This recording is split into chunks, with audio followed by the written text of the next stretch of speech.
Please, I'm ever so grateful to this, a pair of them. Thank you so much.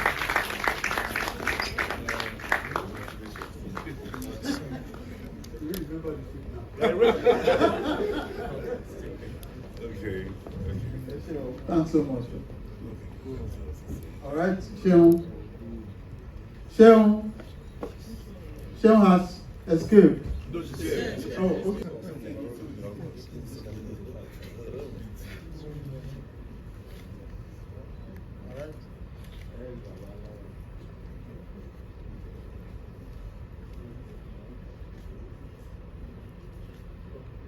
Are you alright? Yeah, you well done.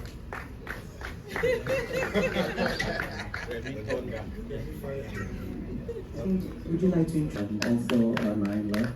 It's always a nice challenge to work with him because I'm always giving period pieces. Beautiful film. Thank you very much.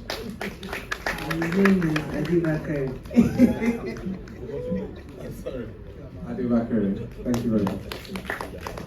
Good evening, everybody. I hope you had a nice time. I am the Colonel. Sorry, I am the new president. Thank you very much. Good evening, everyone. My name is Moses Akirele. I served as first assistant director and also an associate producer on the show. Good evening, everyone. My name is Yvonne Jegede, and I play the role of Remy Lepon. Good evening, everyone. My name is William Benson. I played Professor Adekunle Benson. Thank you guys for coming to watch it. So young. To support this great man. Yes, TK.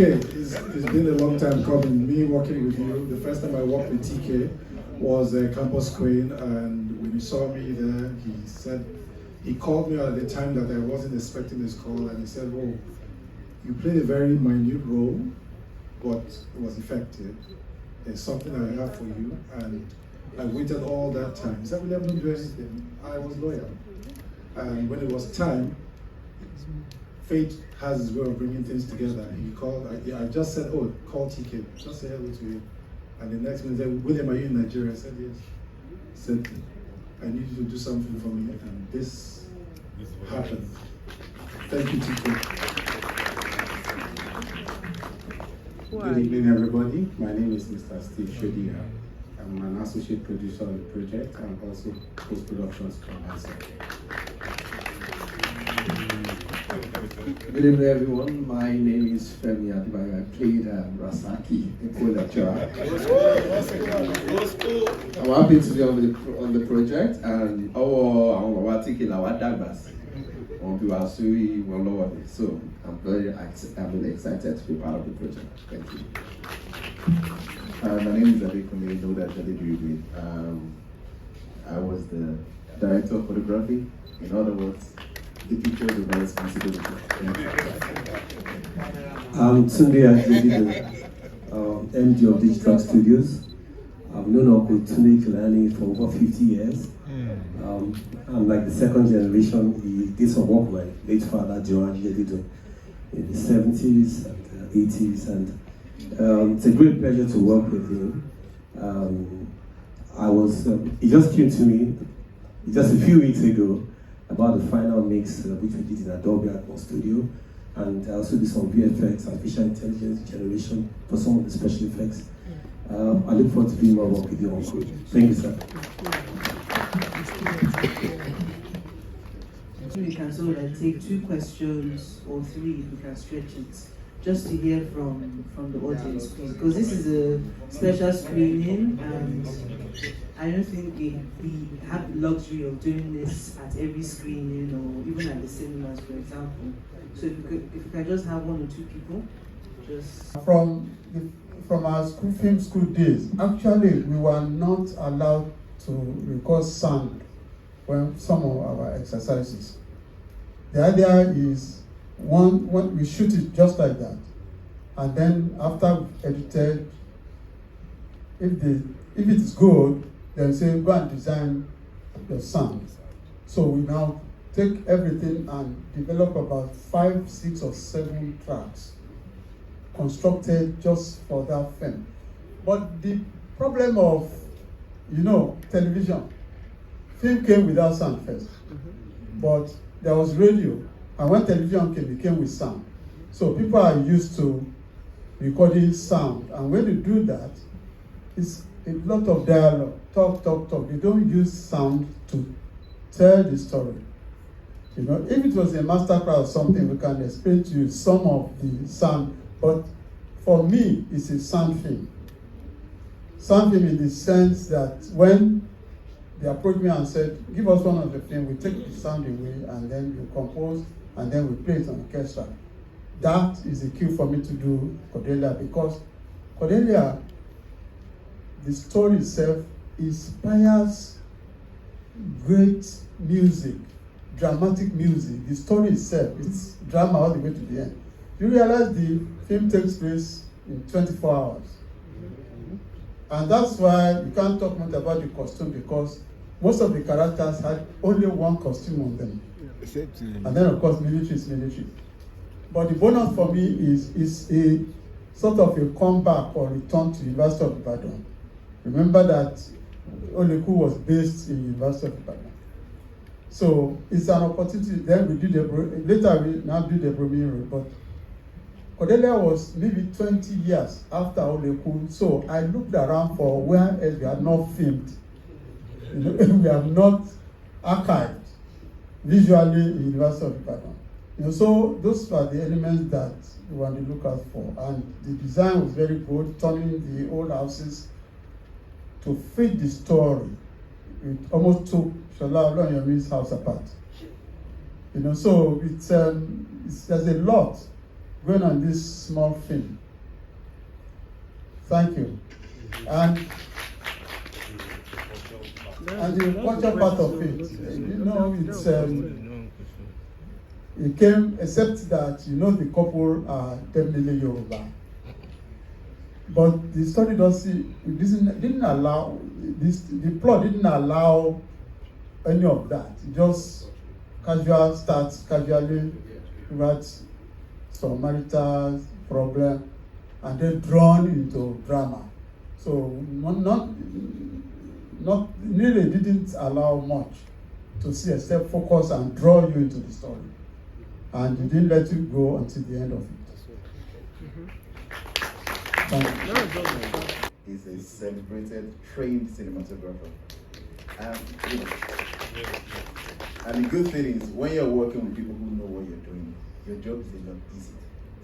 Because, there are times when I'm setting up something, and maybe the first AD is getting impatient, and TK says, hold on, let him do what he's doing. I see what he's doing. It's just what it is. He knew exactly what I was doing. Now, as regards how collaborative, I don't think, in my mind, I don't think I worked with TK. I think I played with TK. We were just playing on the set. That's how it felt. It didn't feel like work. And I attribute that to the fact that he knows, he knows exactly what I was doing. Then what helped also was, before every film, there's a prep process where, there's a whole document that says, this is how we're going to shoot this, and we vibed on that. So by the time we got on set, we already discussed what we were going to shoot. So from then on, it was just Thank you. Did I answer your question? Yes. Good. Trusted them and gave them a lot of room, to express themselves also. That's why we had a good team. We enjoyed every moment of it, and these are the new generation. Thank you. In fact, sometimes the Writers Association, Anna, they had a conference in Michigan somewhere, and they put my name. And I was the only one who was not a writer. I sometimes remind them, actually, I'm not one of you, but I adored their work. I went out of my way to befriend writers, because I could just use their imagination and extend it, anytime I want to make transition to the cinema. And look at, this is the second adaptation from Femi Oshofison that I would do. None of them came to me and said, this is my book, turn it to film. No, I went there and said, I want to work on this first, and then I will go and work on this first. Look at the opportunity I had in Miami, for instance. And if Femi Oshofison was sitting here, he would tell me his experience as well. Because when we did Miami, the adult Kashi, that was the footballer that came abroad, is not in the book. We wrote it in. So it gives, sometimes when I'm working on the material and I'm telling the story, some writers are so excited and say, can you hear me? He's talking about my work. He's talking about my work. So I wished that the new generation will read more. You know, because Nigeria has a vast literary asset. And most of the writers were close to the culture, their culture and their language. And that's why they were able to write those things. We are beginning to lose writers, and by extension, whose stories are we going to tell? Who is going to tell Africa's story? AI. That is the question. Well, you are right, in a sense. And just in case some of you want to let AI write your story. No, your culture is in you. It's your life, it's your blood.